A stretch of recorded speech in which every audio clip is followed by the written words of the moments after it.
Hello guys, back to my channel Shankar Sarsi Spoken English.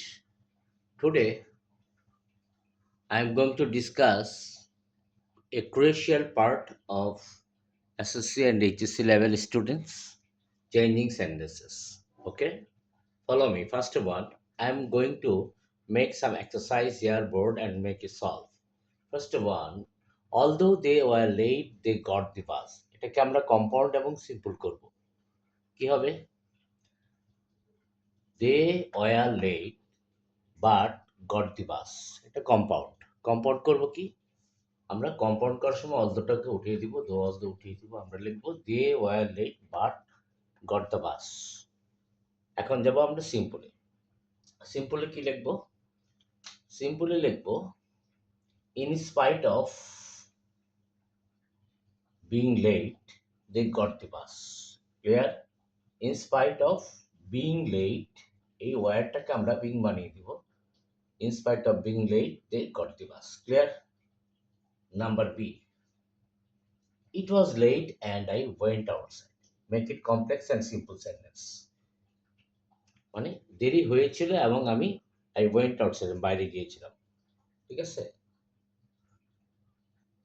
তাহলে এটাকে আমরা কি করব? When it was late, যখন দেরি হয়েছিল এটাকে কমপ্লেক্স করব।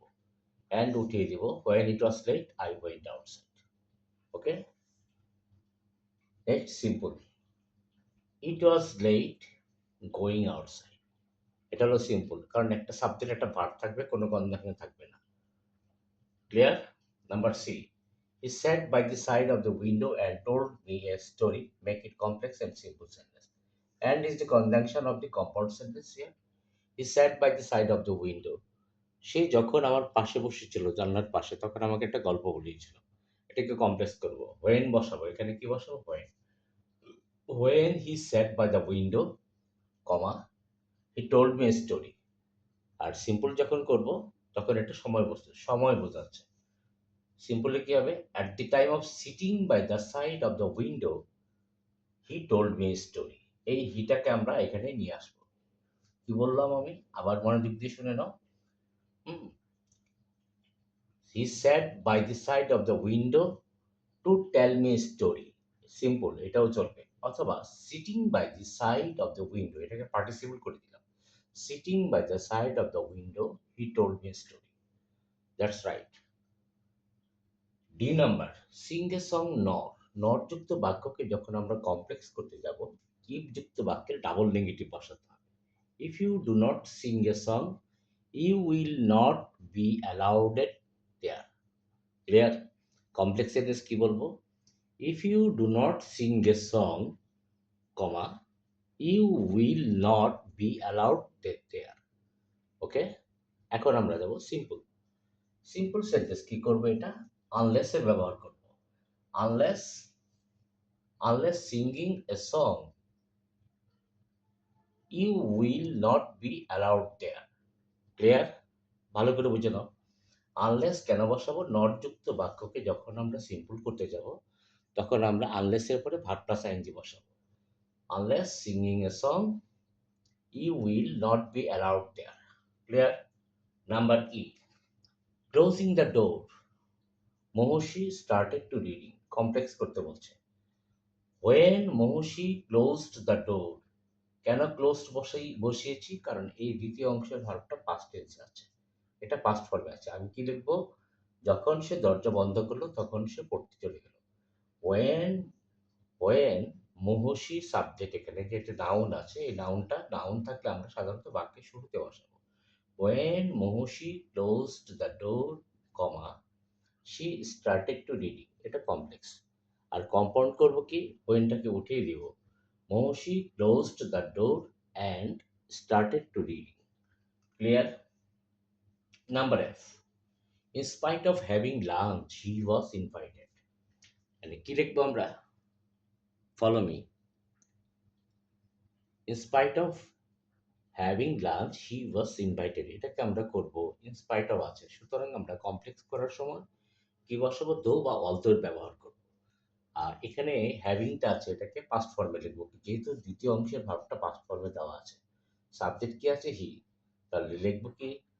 আমরা লিখবো, ভালো করে বুঝো, দো বা দো, দো হি হ্যাড লাঞ্চ, পরে কমা, যদিও সে খাবার খেয়েছিল, হি ওয়াজ ইনভাইটেড। এটা কেমন হলো? ইনভাইটেড, যদিও সে খাবার খাইছিল, তো অবশ্যই এটা হয়নি। এটা কিভাবে করবো আমরা? ইনস্পাইট অফ হ্যাভিং লাঞ্চ, খাবার খাওয়া সত্ত্বেও তাকে দাওয়াত দেওয়া হয়েছিল, তাহলে কি হবে? আচ্ছা, আমরা লিখবো দো হি হ্যাড লাঞ্চ, ঠিক আছে বাক্যটা, though he had lunch he was invited, উত্তর সঠিক। আবার এটাকে কম্পাউন্ড করলে কি হবে?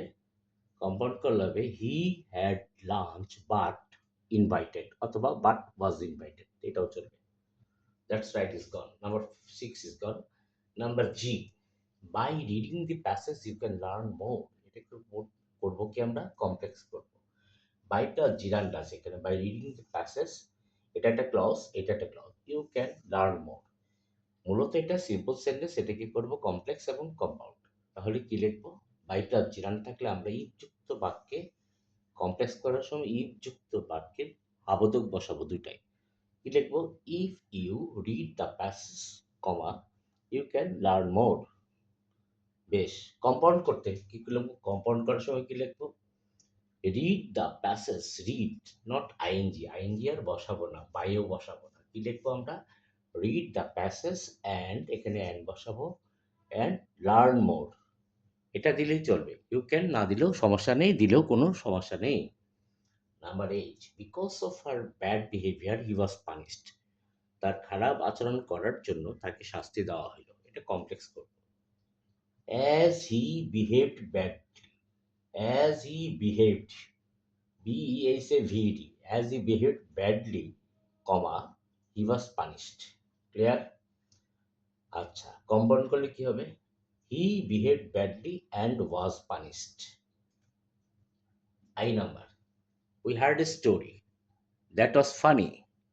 I নাম্বারটা একটু ভালো করে বুঝে নাও, আমরা একটা গল্প শুনলাম, দ্যাট ওয়াজ ফানি, যেটা ছিল খুব মজার। আই নাম্বারটা, আই নাম্বারটা আমরা কি লিখবো? এটা করবো কম্পাউন্ড এবং simple. We heard we heard a story and was funny. Clear? আর সিম্পল করার সময় কি লিখবো? We heard a funny story, আমরা একটা মজার গল্প শুনেছিলাম। We heard a funny story. Last of all, যে number, I found a dog and it was barking, আমি একটা কুকুর দেখলাম এবং এটা ঘেউ ঘেউ করছিল। আই ফাউন্ড এ ডগ, যখন আমি দেখলাম, when I found a dog, comma, it was barking. হলো my dear? Last of all my dear, এটাকে সিম্পল করবো, কি লিখবো? I found a barking dog, I found a barking dog. এই হয়ে গেল আমার মোটামুটি প্র্যাকটিস করা। তোমরা বাসা ভালো করে প্র্যাকটিস করবে, আশা করি তোমরা ভালো করবে পরীক্ষায়। থ্যাংক ইউ সো মাচ, আজকে এই পর্যন্তই।